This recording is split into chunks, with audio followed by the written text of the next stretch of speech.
I'd like to see our transmission capability improved. I'd like to see our ability to generate more resources improve. I'd still like us to be a net generator and exporter of energy around, because as small a population as we have, we could very easily be on the menu rather than at the table. And I want us to be at the table and have some influence in the West as far as what's going to happen with energy development and energy needs. So just to wrap up. Okay.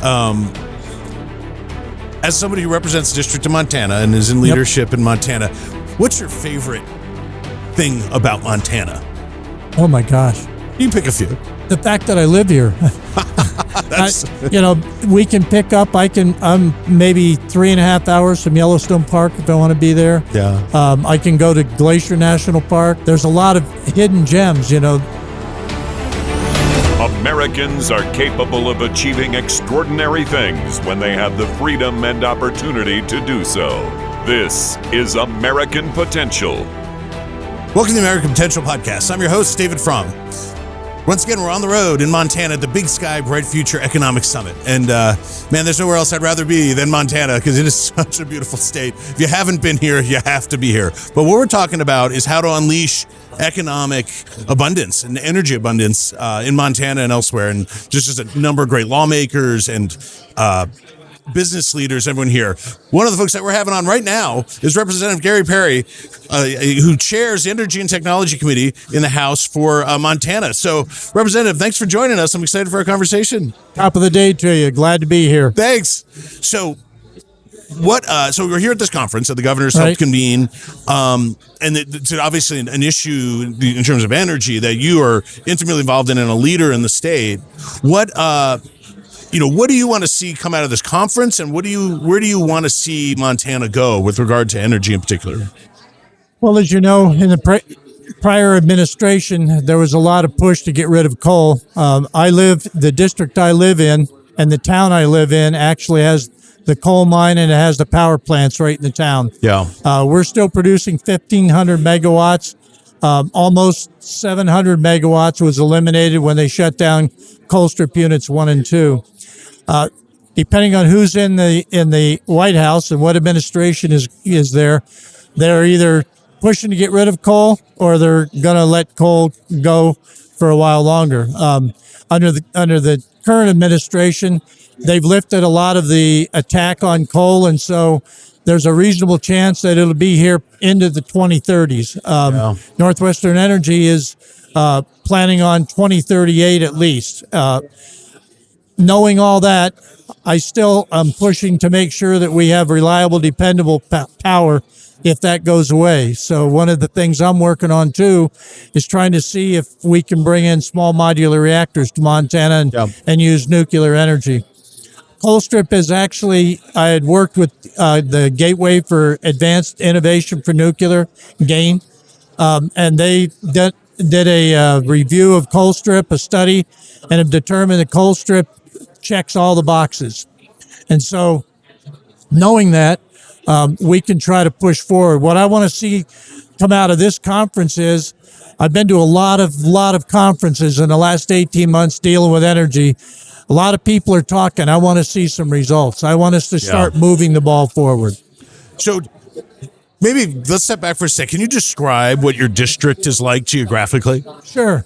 I go from Huntley Project, which is just like 6 miles east of Billings, to Miles City, which is almost 160 miles. And then I go from the northern border of the Northern Cheyenne Indian Reservation to the southern shore of Fort Peck, which is about 120 miles.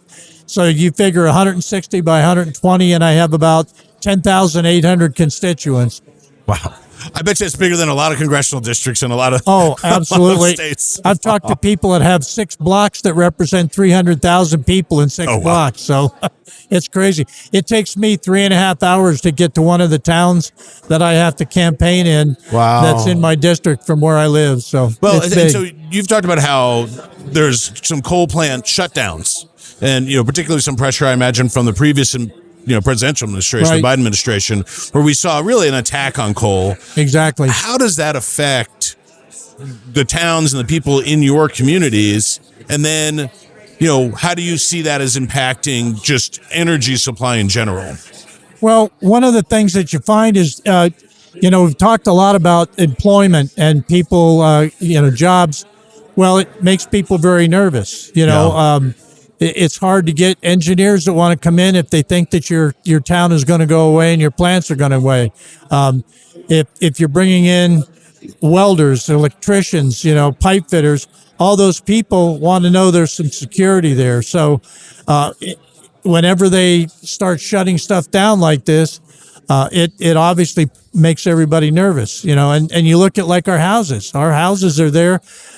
When they shut down the unit 1 and 2 plant, the value of my house dropped by almost 50%. It's rebounded a little bit, but wow. Yeah, it's kind of scary, and it's a difficult situation for people when there's some uncertainty, and what they'll do is go somewhere else. And so part of what I'm doing in trying to bring in small modular reactors is let those people know, because a lot of those jobs can be directly transferred without a whole lot of training right into the nuclear powered plants and the small modular plants instead of the coal plants. So, and I'm going to keep working to keep coal there. Don't worry about that. But in the meantime, we've got to be looking at all of the above. I think too many people are picking and choosing winners. And I think, if we can use wind, we should use wind. It extends the life of the coal. If we can use solar, we should use solar. If we can use hydrogen, we should use hydrogen. You pick the resource, but I think what we need to be doing is looking at a way to make all of these work together in the most efficient, effective manner for the betterment of all the people of Montana and really for the Northwest. Right. I mean, even nationally, we've had a number of leaders in the energy business, and some coal guys, CEOs of coal companies, folks from natural gas companies, oil. And I mean, to me, what it really strikes me is that the previous administration really seemed to have an ideologically driven agenda. And Correct. It wasn't based on what are the energy needs of business and of our nation, and so that we can be secure in our energy, right, and self-dependent. And it just seemed like, man, like that's so foolhardy, because there is such a need. I mean, every leader that we have on talks about the real spike that's coming from data centers and AI and just our use of online resources that it just requires energy. If you like to have photos on your phone of your grandkids that you want to show people, we need energy.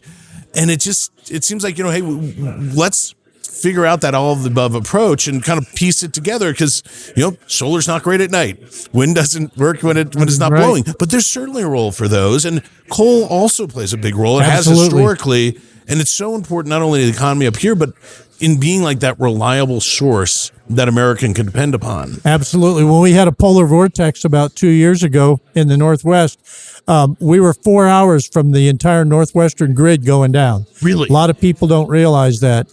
And coal is what actually saved the thing. And not to say there isn't anything against like natural gas, but it failed in Washington and Oregon at exactly the wrong time. Right. It was kind of a perfect storm, if you will. And, we need to make sure that we keep these reliable resources available for a long time to come.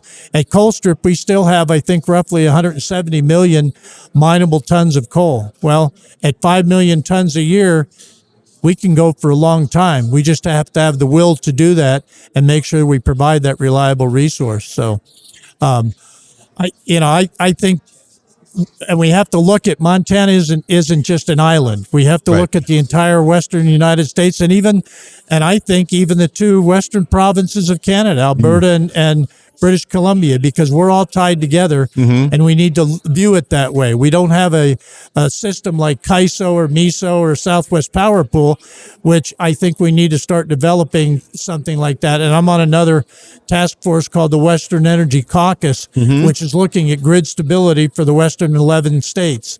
Well, I want to include British Columbia and Alberta in that too, because we're not an island away from them. So it's going to be a tough nut to crack, but we do have the willpower to do it. We just have to do it. Well, all right. So you're in an influential role as the chairman of the Energy and Technology Committee in the House. But if you could like wave your wand, your policy wand, what would you like to see happen in Montana to help supercharge growth, or at least keep it on track? Actually, I'd like to see us develop more of our coal resources instead of trying to get rid of them. Yeah. I'd like to see the permitting process and the whole process for bringing in small modular reactors to be cut from 12 to 13 years down to 5 or 6 years. And I'd like to be able to see the transmission capability of Montana improved. During that polar vortex, Montanans paid $1,000 a megawatt, while everybody around us was paying only 100. And part of it is because Montana's been a generator for the last 50 to 60 years, a net generator. Well, we don't have the transmission capacity bringing anything in. And so when you get into a situation where it's critical, like it was during the polar vortex, it's the highest bidder and it cost us. So I'd like to see our transmission capability improved. I'd like to see our ability to generate more resources improve. I'd still like us to be a net generator and exporter of energy around, because as small population as we have, we could very easily be on the menu rather than at the table. And I want us to be at the table and have some influence in the West as far as what's going to happen with energy development and energy needs. So just to wrap up. Okay. As somebody who represents the district of Montana and is in leadership in Montana, what's your favorite thing about Montana?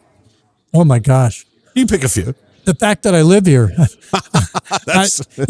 We can pick up, I'm maybe 3.5 hours from Yellowstone Park if I want to be there. Yeah. I can go to Glacier National Park.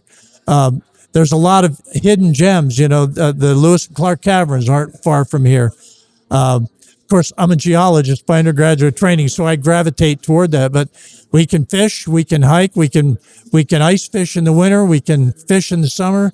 Hunting, we're about to start hunting for elk, and if you're not a bow hunter, that's already happened. But so being able to be an outdoorsman as well as worry about what the future of energy is for Montana, that's kind of my favorite thing. So. That's great. Well, the secret's out about Montana. Everybody for probably a decade has been like, well, that place is pretty amazing. And I'm excited to see some of the responsible development, but it's so vast and so beautiful. So I grew up on the East Coast, and Montana's pretty freaking amazing. It is. You're not used to. Absolutely is. I have to agree. So. Yeah. Well, Representative, thank you so much for coming on with us and talking about these issues. And thank you for having me. Appreciate it. Thanks. Glad to be here. Thanks. Yeah. Hey folks, if you like this episode, please like and subscribe to our channel, as well as follow us on YouTube, Facebook, and Instagram. Always remember, liberty and freedom are easily taken for granted. Please don't take them for granted. Go out there and defend freedom and liberty. Thanks for joining us, and we'll see you on the next episode. Thank you for listening to American Potential. You may listen to more stories from Americans working every day to expand freedom and opportunity in their communities by visiting AmericanPotential.com.